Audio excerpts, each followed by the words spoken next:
Nosso bate-papo de hoje, olha só, importantíssimo, muito relevante, locação de imóveis. Um assunto aí que gera dúvidas frequentes e que traz impacto direto para a vida de inquilinos e também de proprietários. Estou recebendo aqui a advogada Larissa Rodrigues para tirar todas as nossas dúvidas sobre esse assunto. Bom dia, bem-vinda. Bom dia, Arnaldo. Satisfação estar aqui com vocês novamente. Muito bom te receber aqui. Esse é um assunto que impacta quase 100% da população. Vou começar te perguntando sobre o contrato. Tá. Toda locação, ou pelo menos deveria ter um contrato, né? Tem ou deveria ter?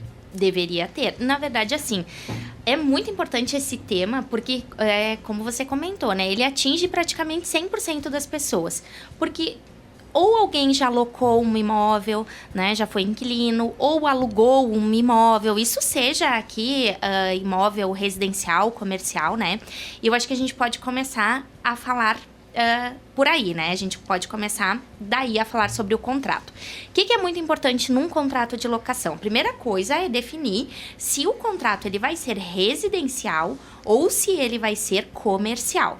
Porque existem distinções muito claras e muito importantes, né? Que aqui é a finalidade do imóvel. Certo. A finalidade do imóvel é fim residencial. Ótimo. Finalidade e fim comercial. Ok? Então, cada um vai seguir. Essa é uma grande divisão do contrato de locação. Essa é a primeira questão a ser observada para que o contrato ele fique todo personalizado de acordo com a necessidade mesmo das partes. Certo. O que mais é importante num contrato de locação? O prazo, né? O prazo ali do contrato, o valor do aluguel, a forma de pagamento, o dia de pagamento. Outra questão importantíssima que gera bastante debate, né? A forma de reajuste desse aluguel, quando que ele vai reajustar, por que índice ele vai ser reajustado. Então, tudo isso tem que ficar muito claro, né? Quando da contratação, a questão também da garantia locatícia, né? Se vai ser por fiador, se vai ser por caução, se daqui a pouco vai ser por um seguro fiança, né? Que é uma modalidade bastante utilizada hoje em dia também. Sim. Então, tudo isso tem que ficar muito claro. Mas, aqui a gente tem que fazer um adendo, né? Uma parte que é possível também, e a gente sabe que na prática acontece bastante, o contrato verbal. Sim. O contrato verbal, muito embora ele tenha menos segurança jurídica, né, tendo em vista que não vai estar escrito ali, não vai ter um documento escrito com as obrigações das partes, ele é válido, o contrato verbal, ele pode inclusive ser executado em caso de falta de pagamento ou de outras questões, né, combinadas entre as partes verbalmente, mas ele não é recomendado tendo em vista a falta de segurança jurídica que essa modalidade traz para os envolvidos, né? Tanto o dono do imóvel e também para o inquilino. Até quando a gente pensa, tu elencou diversos pontos ali, até começando pela definição, se vai ser comercial ou residencial. Isso. Isso pode gerar um problema se, por exemplo, tu alugou um apartamento e transformou num restaurante. Com certeza, porque se a finalidade do contrato é residencial, ela não pode migrar para a finalidade comercial sem o consentimento do dono do imóvel. Outra questão muito importante nessa questão de definição, né, de residencial comercial. Quando a gente fala em locação comercial, normalmente a gente tem diversos casos em que existe sublocação. Uhum. Por exemplo, eu sou a locadora inquilina principal, mas dentro deste imóvel eu quero colocar diversos parceiros para trabalharem comigo. Vai ser um salão de beleza, vai ter a manicure, vai ter a lash designer, né, de cílios, de sobrancelha. Então, eu estou sublocando aquele espaço. Isso é possível no contrato para fim comercial, desde que seja possível, né, não haja uma vedação no contrato de sublocação. Porque se houver uma vedação no sentido do imóvel ser sublocado, o dono do imóvel pode entender isso e, na verdade, será uma infração contratual. E aí a gente está falando aqui que pode haver uma rescisão do contrato por justo motivo, né? Quebra de contrato. Que isso é muito comum também, né? É bastante comum. Então, nesses casos de locação comercial, é muito importante a pessoa que está alocando já busca, né? Já tem o objetivo de fazer dessa forma, de sublocar o imóvel, colocando outros profissionais, por exemplo, verificar o contrato se não há nenhuma vedação nesse sentido. Se é permitido fazer dessa forma para não ter nenhuma dor de cabeça ali na frente. Perfeito. Um outro ponto que tu destacou ali a data do pagamento e como vai ser feito o pagamento. Uhum. No caso de não ter um terceiro envolvido. Sim. Como que um inquilino, aliás, como um proprietário, depois que o inquilino atrasa, como que ele deve proceder? Nos casos em que não há um terceiro envolvido, no caso, então, uma imobiliária, né? Quando tem uma imobiliária é tudo mais fácil, mais prático, porque a gente tem uma empresa especializada, profissional, que vai fazer toda essa intermediação. Mas quando não existe isso e o inquilino está em mora, que a gente diz, está em atraso, o que é recomendado fazer, tá? É que o dono do imóvel envie uma notificação extrajudicial para o inquilino dizendo, olha, você está em atraso, até para que esse documento ele sirva como prova depois da mora do inquilino, né, da Sim. falta de pagamento, se for necessária uma ação de despejo, por exemplo. Então, o inquilino está em mora, não paga aluguel há um mês. O proprietário quer o imóvel de volta. Manda uma notificação para comprovar que o inquilino está em mora e pede o imóvel de volta. Se o inquilino não responder aquela notificação dentro do prazo que estiver ali descrito, normalmente 30 dias, né? Aí o proprietário já pode entrar com uma ação de despejo. Perfeito. Eu penso em muitas questões aqui. Sempre se fala muito no reparo dos imóveis. Sim. Quem que tem que arcar com o reparo do imóvel? Depende. Essa resposta é aquela resposta horrível que ninguém gosta de ouvir de advogado, né? Depende. Mas realmente depende. Por quê? Porque quando a gente fala de benfeitorias, de melhorias, reparos num imóvel locado, a questão da indenização e da responsabilidade também sobre essas melhorias, ela vai depender do quê? Existem 3 tipos de benfeitorias, tá? Em contratos aqui de aluguel. As benfeitorias úteis, as benfeitorias necessárias e as voluptuárias.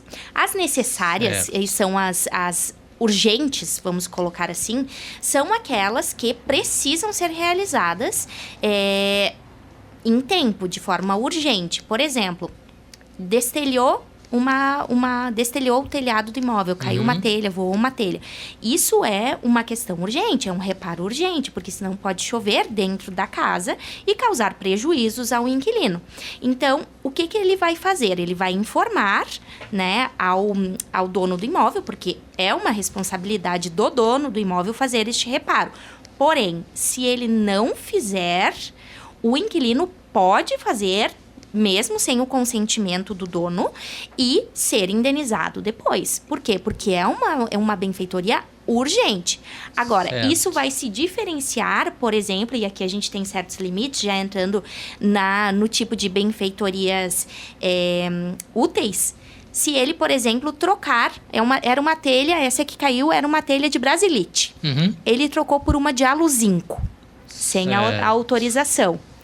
Aí, a gente está entrando numa outra questão. Por quê? Porque vai estar valorizando o imóvel, vai estar melhorando aquele imóvel. Então, pode ser que o dono do imóvel não queira fazer o reparo. Olha, era uma telha de brasilite, você poderia ter trocado por uma de brasilite.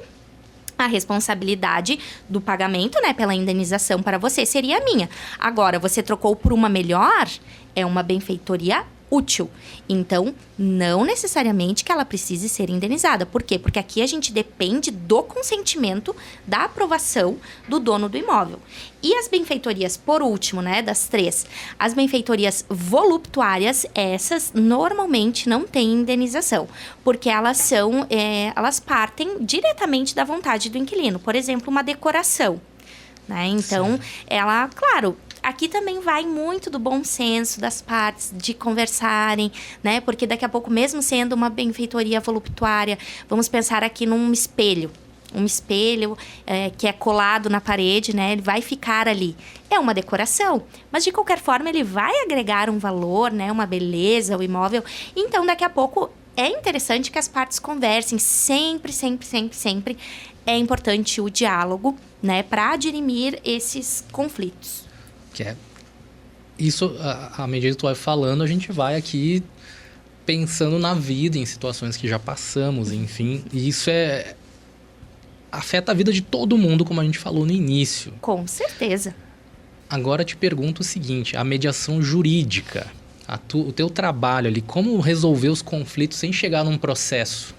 Olha, eu sempre busco essa alternativa, né? Resolver primeiro, assim, tentar um diálogo com as partes, antes da gente entrar direto num processo judicial. Claro, quando não tem um diálogo, quando a gente vê que é impossível um diálogo, aí sim a gente vai para um processo judicial, não tem o que fazer.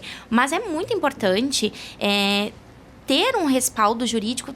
Teve algum problema com questão de aluguel, de indenização, seja por uma benfeitoria, seja no pagamento do aluguel, reajuste, questões ali, problemas também com uma garantia, ou daqui a pouco também de desvio, né, de finalidade ali da locação, como a gente falou no início.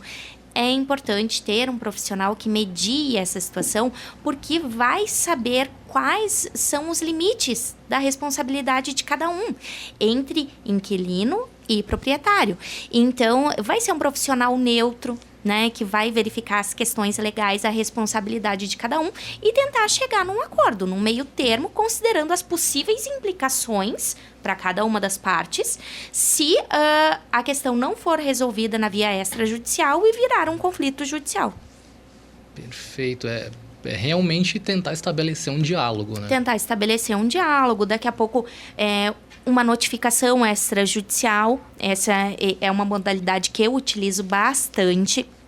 Quando a gente não consegue conversar verbalmente, manda uma notificação extrajudicial antes do processo para ver se daqui a pouco, com este documento, que é um documento formal assinado pelo advogado, colocando toda a situação e também o amparo legal e as possíveis implicações também, né? Daqui a pouco a parte consegue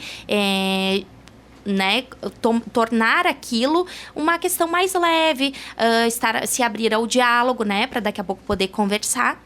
E aí, por último, aí sim, aí é o processo judicial. É possível também, vamos dizer assim, tentar esse tipo de acordo com as imobiliárias? Com certeza, sim. A atuação da imobiliária, ela é muito importante, né, nessas questões, nesses conflitos entre locador e locatário. Mas a gente sabe que, via de regra, né, a gente não pode ser generalista, mas o cliente da imobiliária é o dono do imóvel, porque ela é mandatária, né, do dono do proprietário. Ela está administrando aquele imóvel em nome do proprietário. Então, para o inquilino, às vezes, a atuação da imobiliária, ela fica um pouco imparcial, considerando essa situação de mandatária do locador. Então, é importante, daqui a pouco, entrar, né, a figura do advogado que vai conversar com a imobiliária. Inclusive, aqui a gente tem que colocar essa situação, que existe a responsabilidade legal também da imobiliária, né? Tem a responsabilidade legal definida, no caso de serem extrapolados, né, os limites do mandato, ou daqui a pouco de uma omissão num dever de responsabilidade dela, né? Por exemplo, precisava falar para o proprietário sobre a questão de infiltração, de vazamentos, né, no imóvel, e não falou, não foi Sim. atrás disso. Né? Então, aí a gente tem uma falha na prestação de serviço da imobiliária. E aí, então, a imobiliária, neste caso, partindo do inquilino, se fosse responsabilizar alguém, por exemplo, né, em razão dessa situação, seria a imobiliária e o dono do imóvel. O dono do imóvel aqui estaria sendo prejudicado, né, em razão de uma má atuação da imobiliária, mas, por ser o dono do imóvel, não tem como fugir dessa responsabilidade. Perfeito. A gente sempre fala isso e, mais uma vez, um assunto amplo, de suma importância aqui, que envolve a vida de todo mundo. Se você tem alguma dúvida, de repente nos ouviu aqui, tem alguma situação particular que queira esclarecer, vou passar aqui o Instagram da Larissa, LGR_Rodrigues. Larissa Rodrigues, advogada, LGR_Rodrigues lá no Instagram. Você pode chamar lá, mandar uma mensagem, o pessoal vai te atender quando for possível. E quero agradecer a tua presença aqui. Nem preciso dizer o quanto foi esclarecedor a gente poder conversar e falar tanto para inquilinos quanto para proprietários. Com certeza, porque aqui a gente tem que ter em mente, né, Arnaldo, que a gente advoga para os dois lados e a gente sempre tenta fazer um bom trabalho para ambos os lados, né? E que ambos fiquem satisfeitos. Não somente o seu cliente, mas que o outro lado também fique satisfeito. Exato. Eu acho que essa é a beleza da advocacia e fico muito feliz em poder, né, prestar esse serviço. Eu acho que é uma missão mesmo, né? Então, eu agradeço pela oportunidade de estar aqui novamente e fico à disposição para voltar em breve. Volte sempre.